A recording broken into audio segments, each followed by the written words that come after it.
ఒక సినిమా మాధ్యమాన్ని ఎంచుకున్నారు కాబట్టి Yeah. మీరు ఇప్పుడు చెప్పిన ఈ నెరేషన్ అంతటికి Yeah. ఈ విషయాల్లో వీళ్ళకి అసలు ప్రాథమిక అవగాహన లేని వాళ్ళు వాళ్ళ మోటో వేరు Mm. కానీ వాళ్ళు ప్రిటెండ్ చేస్తుంది ఇది Yeah. అన్నది మీ నెరేషన్స్తో జస్టిఫై చేశారు సార్. 100%. అంటే ఇప్పుడు ఇక్కడ మెయిన్ పాయింట్ ఏంటంటే పాలిటీషియన్ అనేవాడు ఈ హెస్ టు థింక్ ప్రజలు ఎదవలు అనుకోకపోతే అంటే ఆ కేటగిరీ నేను చెప్పేది he's not talking to someone intelligent or someone knowledgeable he's talking to a dumb person and his intention is to keep them dumb.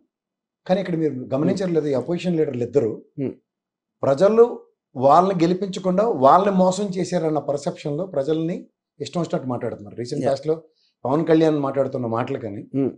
And in the same సినారియోలో చంద్రబాబు నాయుడు గారు మాట్లాడుతున్న Yeah. మాటలు కానీ మీరు గమనిస్తే మీరు చెప్పింది 100% కరెక్ట్ అనిపిస్తుంది. Hmm. గతంలో మనం ఏదో గొర్రెలతోనూ అంటే వాటితో అక్కడ ప్రజల్ని పోల్చడం విన్నాం కానీ ఇది మరీ ఇంత డెలిబరేషన్స్ ని మెయిన్ థింగ్ ఏంటంటే మీరు ఆరోపణ చేయటం అనేది ఒక్క లైన్లో చేయొచ్చు. వివరణ ఇవ్వాలంటే చాలా మాట్లాడాలి. అవును వివరణ వినటానికి చాలా మందికి ఓపిక ఉండదు. ఇక్కడ రివర్స్ జరుగుతుంది సార్. ప్రజలకి వివరించి ప్రజాస్వామ్య పరిరక్షణ జరుగుతున్న ఈ ప్రభుత్వాన్ని ఆరోపణ అనే సింగిల్ సెంటెన్స్ కూడా వాళ్ళు ఫ్రేమ్ చేసుకోలేకపోతున్నారు. కానీ నేను అదే చెప్తున్నా. అందుకని అందుకని వాట్ దే ఆర్ డూయింగ్ ఆరోపణ అనేది మీరు ఒక ఇష్యూ కూడా చెప్పట్లా. మాసగాడు ఆడు దొంగ దోచేస్తున్నాడు బస్ పట్టి ఇచ్చాడు అని మీరు దానికి ఒక వర్డ్స్ పెడుతున్నారు. కానీ ఇంతవరకు కామ్గా ఇది తప్పు అని చెప్పి ఇది తప్పు అని ఏంటి ఆ తప్పు నాకు అర్థమయ్యలేదు ఎవరు చెప్పలే ఇంతవరకు. And they believe it is that which works with the people. Okay. ఇప్పుడు పవన్ కళ్యాణ్ స్పీచ్లో ఉన్నాయి అనుకోండి, చంపేస్తా పేకపిసిక అంటే అంత చప్పట్లు పడతారు. కానీ ఎవరిని చంపుతాడు ఎందుకు చంపుతాడు అని వాళ్ళకి తెలియదు. ఇన్ని ఎందుకు అంటున్నాడు ఈయన కూడా తెలియదు. వైసీపీ గుండాలారా అని మొదలెడతాడు. అదే చెప్తున్నా. అందరినీ తమతో పొడుస్తారు. అసలు ఇప్పుడు సింపుల్ థింగ్ అండి. ఇప్పుడు దారంపూడి చంద్రశేఖర్ రెడ్డి గారు అన్నారు, అది బట్టలు ఇప్పి పనుతా అంటాడు. మొత్తం మోటార్ సైకిల్ గ్యాంగ్లో వెళ్తున్నాయి, మోటార్ సైకిల్ గ్యాంగ్లో ఉన్నాడు. ఏది దారంపూడి చంద్రశేఖర్ ఉన్నా లేదు నాకు తెలియదు, నీకెలా తెలుసు అంటున్నా. అప్పుడు ఎవడో చెప్పాడు, వచ్చి నీ చెవులు చెప్పాడా? ఇప్పుడు కామన్ సెన్స్ సార్, ఎలిగేషన్ ఉన్నప్పుడు మీరు పోలీస్ స్టేషన్లో నాకు ఇలాంటి ఇన్ఫర్మేషన్ వచ్చింది అని పెడతారు. చెప్పారు. చెప్తే అది వాళ్ళు ఏదో ప్రైమరీ ఫేస్ చేశారా చేయలేదా, లేకపోతే చేయట్లేదు వాళ్ళు అని మీరు కోర్టుకు వెళ్ళారు. ఆ ప్రాసెస్ ఉంది అన్నిటికీ.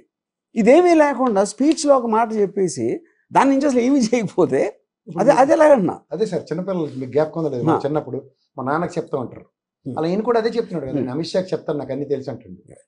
కానీ చెప్పండి, అక్కడ నుంచి నా కేంద్ర వర్గాలు చెప్పి అంటాడు. కేంద్ర వర్గాలు ఈయన ఏం చేస్తాడని చెప్తే కేంద్ర వర్గాలు అసలు ఎవడని చెప్తారు. అదొకటి. మళ్ళీ ఇప్పుడు అన్ని వేల మంది బ్లాస్ట్లు జరిగినప్పుడు నాకు తెలిసి ఆ రోజు చీఫ్ మినిస్టర్ గారితో వెళ్ళారు మీరు. వాళ్ళే మీకు చెప్పుకుంటారు లేదు నాకు డౌట్. నో అది కాదండి. నా పాయింట్ చెప్పేది ఉంటే అది పబ్లిక్ లో ఉంటది, సీక్రెట్ గా చెప్పాల్సిన అవసరం. చెప్పండి సార్, ఆ రోజు అంత జరిగి నేను అంత చీఫ్ మినిస్టర్ వెళ్తాను, మీకు ఏ విషయం చెప్పలేదని విషయం చెప్పండి సార్ ప్రజలకి. కాదు సార్, ఇప్పుడు నేను క్వశ్చన్ చెప్తాను. ఇప్పుడు ఎంతో వేల మంది అమ్మాయిలు మిస్ అయిపోయారు. ఎప్పుడు చెప్పేది నియర్లీ 1 year అయిపోయి ఉంటుంది. 32,000 మంది అమ్మాయిలు something is said, I don't know remember number. అలాంటప్పుడు ఇంకా దాని గురించి ఎందుకు పరిశీలి చేయట్లేదు? ఒక్కసారి చెప్పి వెరీ నెక్స్ట్ డే జాతీయ గణాంకాలు రిలీజ్ చేశారు కదా. చేశారు కరెక్టే, కానీ ఇప్పటికే చెప్పారు చూడండి, ద ఎక్స్ప్లనేటరీ మాడ్యూల్లో ప్రభుత్వాలు పనిచేస్తారు. అది అంచేత వీళ్ళు ఏంటంటే నెరేటివ్ క్వశ్చన్స్ లేవు వీళ్ళ దగ్గర. అండ్ అపార్ట్ ఫ్రమ్ దట్ బురద జల్లే కార్యక్రమంకే తెరలేపుతుంది. ఇది మీరు పిక్చరైజ్ చేశారు లేదా? 100%. ఎందుకంటే అదే కదా సార్, ప్రజలు వాస్తవానికి దగ్గర ఇప్పుడు simple point sir. Pawan Kalyan స్పీచ్లు కానీ సిబిఎన్ స్పీచ్లు కానీ ఏదన్నా సరే మీరు చూడండి, ఎలిగేషన్ అనేది కూడా there has to be some logic అన్నాను. ఎలిగేషన్ ఓకే, మీ దగ్గర ప్రూఫ్ లేదు ఓకే, కానీ నా బిలీఫ్ ఇది, దానికి ఇలాంటి ప్రాసెస్ చెయ్యాలి అని చెప్పాలి కదా. ఆ ప్రాసెస్ చెప్పకుండా మీరు your name calling and forgetting that. ఎందుకంటే మీకు కూడా తెలుసు అదేం ప్రూవ్ అవ్వదని, దానికి ఎవిడెన్స్ లేదని. ఊరికైనా అప్పటికప్పుడు నా 10 చప్పట్లు వస్తే చాలు. నాకు మా ఫ్రెండ్ ఒకటి చెప్పాడు సార్, ఒక వీడియో చూసాడట. దాంట్లో ఏంటంటే పవన్ కళ్యాణ్ సమక్షంలో ఒక పాలేరు గడ్డి పెడుతున్నా దొనపోతే గడ్డి పెడుతుంది చూపించారట. ఇది వాస్తవా కాదా?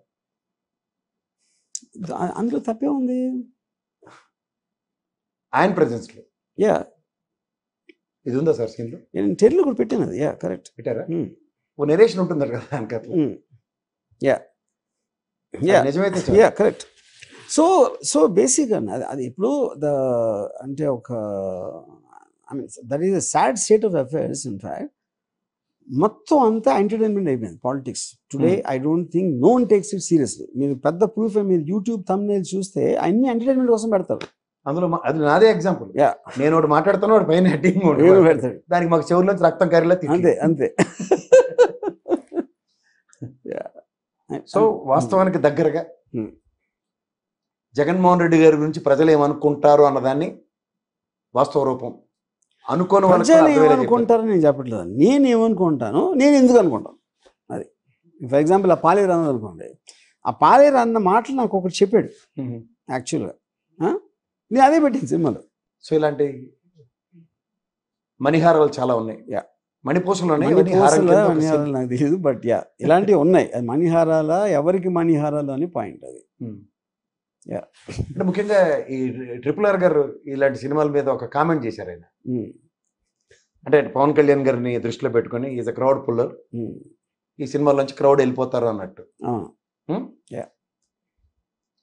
ఆయనకి ఏం ఆన్సర్ ఇస్తారు ఈ సినిమా పరంగా?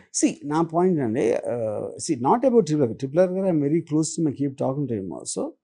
So every one can have an opinion like that, he has N opinion. Truth అనేది మీకు రిలీజ్ అయ్యి తెలుస్తుంది. అంటే చూడకుండా ఒపీనియన్స్ ఇస్తుంటాడు ఆయన.